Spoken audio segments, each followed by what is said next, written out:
एक दो प्रश्न औसत के देखते हैं कि एक क्रिकेट खिलाड़ी का 9 पारियों के बाद कुछ औसत है। 10वीं पारी में वह 100 रन बनाता है, जिससे उसका औसत 8 रन प्रति पारी बढ़ जाता है। उसके रनों का नया औसत क्या है? पुराना औसत भी यहाँ पर वो पूछ सकता है।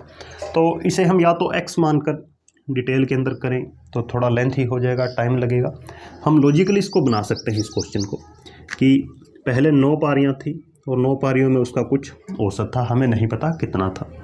फिर पारियाँ हो गई 10 और अब क्या हो गया, औसत कितना बढ़ गया, 8 रन बढ़ चुका है और 10वीं पारी में उसने 100 रन बनाए हैं। अब इस 100 में से कुछ रन तो उसके चले जाएंगे कहाँ पर, 8 औसत को बढ़ाने में, और कुछ रनों से उसने अपना जो पुराना औसत है उसको भी मेंटेन किया है। कहने का मतलब 100 में से कुछ रन तो उसके यहाँ चले गए पुराने औसत को मेंटेन करने में, यानी 9 पारियों के बाद जितना औसत था उतने रन तो उसे बनाने ही बनाने थे। प्लस क्या किया है, 8 रन औसत भी बढ़ा दिया है। किसका? इन सभी 9 पारियों का। तो 9 पारियाँ, 8 का औसत बढ़ चुका है, तो 9 8 72 रन तो उसके चले गए इन 9 पारियों का औसत बढ़ाने में। कितने बचेंगे रन? रन बचेंगे 28। ये 28 उसने 10वीं पारी में, जो यहाँ भी हम ऐसे कहें कि 10 पारियों के बाद उसका औसत हो जाएगा 28 रन, तो नया औसत हो जाएगा 28। पुराना औसत देखें तो ये 28 क्या हुआ, इसके अंदर 8 औसत जुड़ा हुआ है, 8 बढ़ाया है उसने, तो पुराना औसत कितना हो जाएगा 20। अब हम क्वेश्चन को क्रॉस चेक भी कर सकते हैं। 9 पारियों के बाद उसका औसत था 20, तो उसके कुल रन थे 180। 10 पारियों के बाद उसका औसत हो गया 28, तो कुल रन हो जाएंगे 280। तो 10वीं पारी में हम देख रहे हैं कि उसने 100 रन बनाए हैं। एक दो क्वेश्चन और लेते हैं। नेक्स्ट है, एक क्रिकेट खिलाड़ी का 40 पारियों के बाद औसत 50, उसका सर्वाधिक स्कोर उसके न्यूनतम स्कोर से 172 रन अधिक है। यदि दोनों पारियों को हटा दें, न्यूनतम वाली भी और सर्वाधिक वाली भी, तो बाकी पारियों का औसत 48 रन रह जाता है। तो उसका खिलाड़ी का सर्वाधिक स्कोर बताना है। यहाँ पर न्यूनतम भी पूछ सकता है। तो एक चीज़ दे रखी है, 40 पारियों के बाद औसत है 50 रन, तो टोटल हो जाएंगे 2000, क्योंकि औसत को जब हम पारियों से गुणा करते हैं या जितनी संख्याएं हैं उनसे गुणा करते हैं तो कुल मिलता है।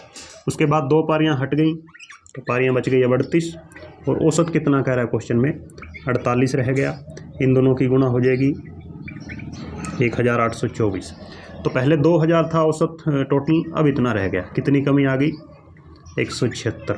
ये 176 रन क्या है, 2 पारियों के, कौन सी, जो हमने हटाई हैं, तो सर्वाधिक की और एक न्यूनतम की। तो हम मान लेते हैं न्यूनतम स्कोर था x, सर्वाधिक कितना हो जाएगा, x से 172 ज़्यादा, क्योंकि 172 रन ज़्यादा हैं, बराबर हैं दोनों का जोड़ 176।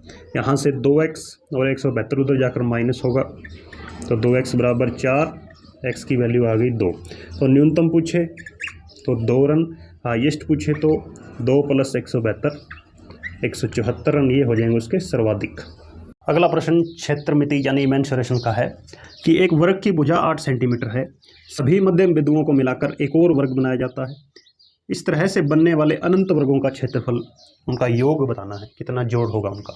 यानी सबसे पहले हमें एक 8 सेंटीमीटर का वर्ग दे रखा है, सभी भुजाएं इसकी 8 सेंटीमीटर, फिर सभी मध्य बिंदुओं को मिलाया है, यानी जो इनके मिड पॉइंट हैं उसको जब हम मिलाएंगे तो एक और वर्ग बनेगा। फिर इस वर्ग के मध्य बिंदुओं को मिलाएंगे, फिर एक और वर्ग बनेगा, फिर इसके मध्य बिंदुओं को, यानी आगे से आगे यह प्रोसेस अनंत तक चलेगा, इन्फिनिटी तक। तो जो वर्ग बन रहे हैं इन सभी वर्गों का क्षेत्रफल और उनका जोड़ बताना है, कितना जोड़ क्या होगा सभी क्षेत्रफलों का। तो सबसे पहले हम देख रहे हैं जो सबसे बड़ा वर्ग है, पहला वर्ग है, उसका क्षेत्रफल कितना होगा, वर्ग की भुजा है 8, 8 का स्क्वायर कितना हो जाएगा 64 सेंटीमीटर स्क्वायर। फिर आते हैं अगले वर्ग की ओर। अब यह वर्ग है जो हमने दूसरा वर्ग बनाया है, इसके अंदर इसकी भुजा क्या होगी, क्योंकि हमने मिड पॉइंट लिया है तो यहाँ से लेकर ये दूरी है 4 सेंटीमीटर, ये दूरी भी 4 सेंटीमीटर। ये हम भुजा ज्ञात कर सकते हैं 2 तरीके से।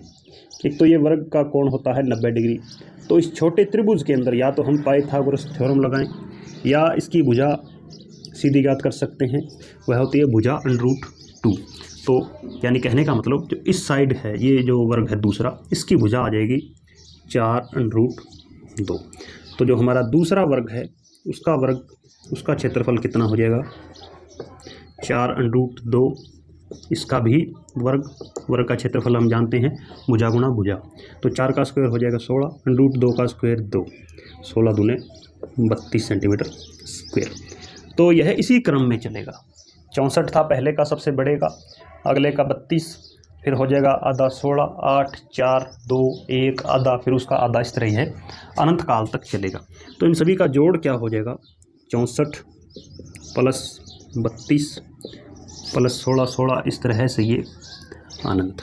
और जब भी हमारे पास अनंत संख्याओं का योग ज्ञात करना होता है, S infinity, sum of infinity, उसका फॉर्मूला होता है A/1 - R। ए का मतलब यहाँ पहली टर्म से होगा, पहला पद, तो हमेशा पहला पद लेंगे, वो आएगा 64 यहाँ से, फिर 1 - R। R का मतलब इनके बीच रिलेशन क्या है, संबंध क्या है इनके बीच, संबंध है 64 का आधा 32, उसका आधा 16, आधे आधे का रिलेशन है। तो यहाँ से हम लिख देंगे 1/2। तो 64, 1 में से आधा घटाएं, क्या बचेगा, आधा, यहाँ से 2 ऊपर चला जाएगा, 128 सेंटीमीटर स्क्वायर। ये इन सभी अनंत वर्गों का योग हो जाएगा। तो आपने हमेशा इस फॉर्मूले को ध्यान रखना है, यानी इस तरह के जो भी क्वेश्चन आएंगे, चाहे कि ये कोई आयत वाला दे दे या जहाँ भी इस तरह की कंडीशन बने कि यह अनंत तक चला जाए, तो उसके बीच में आपने रिलेशन ढूंढना है, कितना कम हो रहा है या कितना बढ़ रहा है, इसी को।